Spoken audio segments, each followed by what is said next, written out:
Hi everyone, welcome to Revodu. It's Physics, Chapter 3, Current Electricity, Part 13, Circuits with Infinite Resistances. अगर आपके पास कोई ऐसा circuit आ जाए solve करने को जिसमें एक रिपीटेटिव पैटर्न है, एक पैटर्न रिपीट हो रहा है टिल इन्फिनिटी, जैसे कि यहाँ आप देख सकते हैं कि 1 ओम और 2 ओम का जो कॉम्बिनेशन है ये इन्फाइनाइट तक ऐसे रिपीट होते हुए जा रहा है, ये इन्फिनिटी तक जा रहा है। ओके, तो इस केस के अंदर ए और बी के बीच में क्या रेजिस्टेंस होगा, है ना। ये क्वेश्चन एच सी वर्मा का है। तो इसके अंदर हमें बताना है एक ऐसा अगर इनफाइनाइट लैडर है रेजिस्टेंसेस का, तो ए और बी के बीच में इफेक्टिव रेजिस्टेंस कितना होगा। सेकंड पार्ट, इस 2 ओम रेजिस्टर से कितना करंट पास कर रहा है।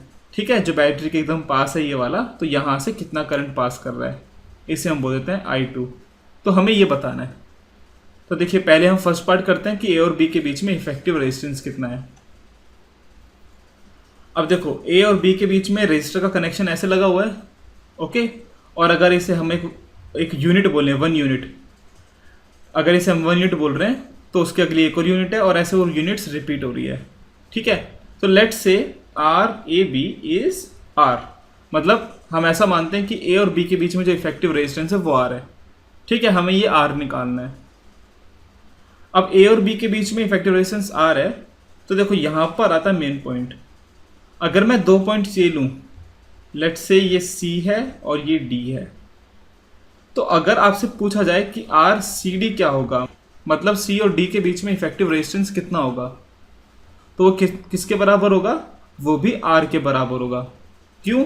क्योंकि ये इनफाइनाइट तक है ना, मतलब ये इनफाइनाइट लैडर है। ऐसे बहुत सारे इनफाइनाइट ऐसे यूनिट्स हैं, 1 और 2 1 और 2 1 और 2, तो अगर आप एक यूनिट उसमें कम ज़्यादा कर भी देते हो तो कुछ फर्क नहीं पड़ता।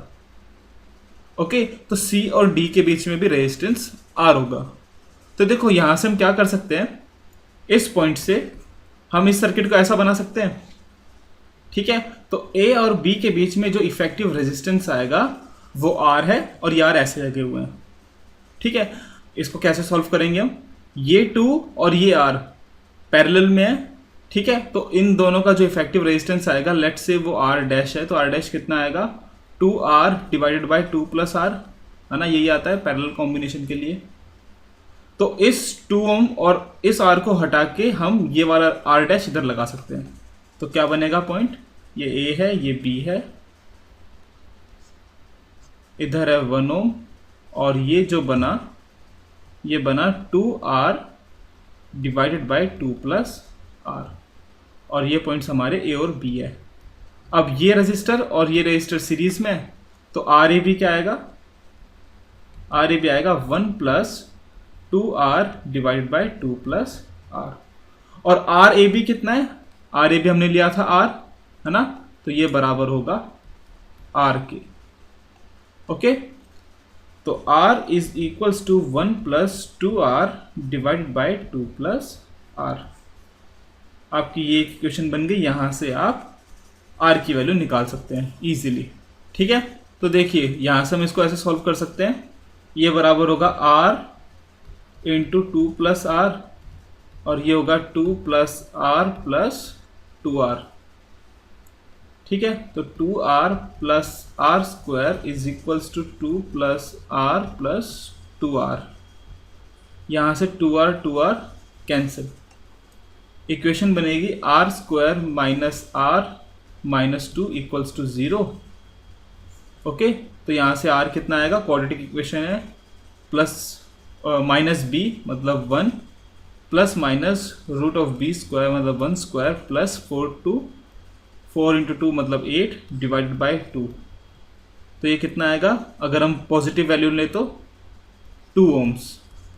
ठीक है, तो effective resistance between A B आया 2 ओम्स। ठीक है, तो अगर हम अपने सर्किट पे जाएं तो इस आर की जगह हमें क्या लगाना है, 2 ओम। ओके, तो देखो फर्स्ट पार्ट तो आपका हो गया, effective resistance between A B आया 2 ओम। अब हमें सेकंड पार्ट करना है कि 2 ओम से कितना करंट पास कर रहा है। तो देखिए, अगर हम आर की जगह 2 ओम लगा देते हैं और ए बी की जगह हम बैटरी लगा देते हैं, कितना वोल्ट था, 6 वोल्ट। ओके, तो 6 वोल्ट की हमने यहाँ बैटरी लगा दी, तो करंट कितना जाएगा, देखो यहाँ से करंट जाएगा 3 एम्पियर, है ना। ये 2 और 2 मिलके 1 बन जाएगा, 1 और 1 2। नेट रेजिस्टेंस सर्किट का है 2 ओम, और यहाँ से करंट जाएगा फिर 3 एम्पियर ओम्स लॉ से। ओके, अब 3 एम्पियर एक यहाँ 2 ओम की ब्रांच है और एक यहाँ 2 ओम की ब्रांच है, तो इक्वली डिवाइड होगा, तो यहाँ आएगा 1.5 एम्पियर और यहाँ आएगा 1.5 एम्पियर। ठीक है, तो हमें इसमें से बताना था कि यहाँ से कितना करंट फ्लो करेगा, तो आया 1.5 एम्पियर। तो करंट इधर आएगा 1.5 एम्पियर और इधर आ रहा है 3 एम्पियर। 1.5 इधर गया, 1.5 इधर आ जाएगा। ओके, और फिर आगे जो भी है। ठीक है, तो इनफाइनाइट रेजिस्टर्स आप इस तरह सॉल्व करेंगे। अच्छा, ये रेजिस्टर्स ही नहीं, मैं आपको यहाँ पर एक एडवाइस, एक टिप देना चाहता हूँ कि ये तो हमने रजिस्टर इस तरह सॉल्व किया ना, ये टेक्निक आप मैथमेटिक्स में भी यूज़ कर सकते हैं कि सपोज वहाँ पर कुछ चीज़ है ना रिपीट हो रही है, एक पैटर्न बन रहा है, ठीक है, और वो पैटर्न इन्फिनिटी तक जा रहा है। ओके, लेट से कोई इक्वेशन और उसका सम है ना, हमें सम निकालना है, तो कुछ भी चीज़ है इन्फिनिटी तक जा रही है और उसका हमें सम निकालना है, तो लेट से वो सम इसके बराबर है। ठीक है, और अगर मैं यहाँ से एक यूनिट अलग निकाल लूँ तो वो किसके बराबर होगी, s इज इक्वल्स टू वो फर्स्ट यूनिट, लेट से वो कोई नंबर है x प्लस, अब हमने एक यूनिट निकाल ली तो जो नेट सम आएगा वो भी ऐसा आएगा, तो यहाँ से आप s निकालोगे x/2।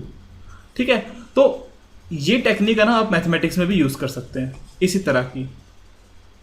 चलिए एक और क्वेश्चन करते हैं इसके ऊपर, फिर मुझे लगता है कि आप समझ जाएंगे कि इनफाइनाइट रेजिस्टर्स कैसे सॉल्व करते हैं। ये एनसीईआरटी का नेक्स्ट क्वेश्चन है, देखो। Determine the current drawn from 12 volt supply with internal resistance 0.5 ohm by the infinite network shown. अब देखो हमारे पास है ना ये नेटवर्क है और इसके अंदर है ना हमें रजिस्टर्स इस तरह दिए हुए हैं। ठीक है, तो देखो जैसे हमने ऊपर किया था वैसे ही सॉल्व करेंगे। लेट से ये पॉइंट है A और ये पॉइंट है B, हमें A और B के बीच में इफेक्टिव रेजिस्टेंस निकालना है पहले तो देखो यहाँ पर कौन सी चीज़ रिपीट हो रही है, रिपीटेटिव यूनिट कौन सी, इधर ये वाली है ना, ये जो 3 है। ओके, तो अगर मैं इन दो पॉइंट्स को बोलूँ C और D, तो C और D के बीच में जो इफेक्टिव रेजिस्टेंस है वो भी R होगा। ओके, अगर मैं A और B के बीच में R निकालना चाहता हूँ तो ये क्या बनेगा, 1 ओम ये वाला, 1 ओम इधर, 1 ओम इधर, और ये बनेगा R। ओके, ये हमें निकालना है। ठीक है, ये पॉइंट है A और ये पॉइंट है B, और ये R किसके बराबर है, ये R AB के बराबर है, तो इसको जो सॉल्व करके आएगा वो R के बराबर आना चाहिए। ओके, तो देखिए यहाँ पर ये R और ये 1 ओम पैरेलल कॉम्बिनेशन में है। ठीक है, तो अगर मैं इन दोनों का इफेक्टिव रेजिस्टेंस निकालूंगा, लेट से वो R डैश है, तो किसके बराबर होगा, R divide by 1 plus R।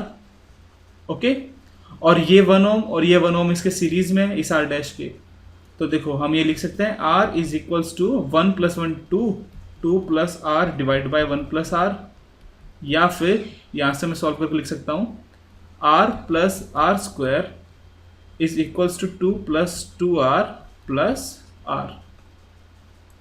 Okay, तो यहाँ से हम लिखेंगे R square minus 2R minus 2 is equals to 0, तो यहाँ से R की वैल्यू आएगी 2 plus minus √4 plus 8 divide by 2, तो ये आएगा 2 प्लस माइनस √12 डिवाइड बाय 2।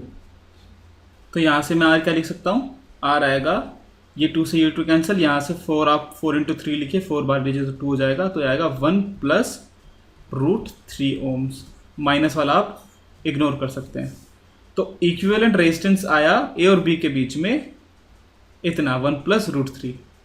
ठीक है, अब देखिए हमारे पास 12 वोल्ट की सप्लाई है और 0.5 इंटरनल रेजिस्टेंस है, इसका मतलब क्या है कि मैं ऐसा लिख सकता हूँ A और B के बीच में जो R आया वो आया 1 प्लस √3, और A और B के बीच में हमने बैटरी लगाई है 12 वोल्ट की, और इसका इंटरनल रेजिस्टेंस है 0.5 ओम।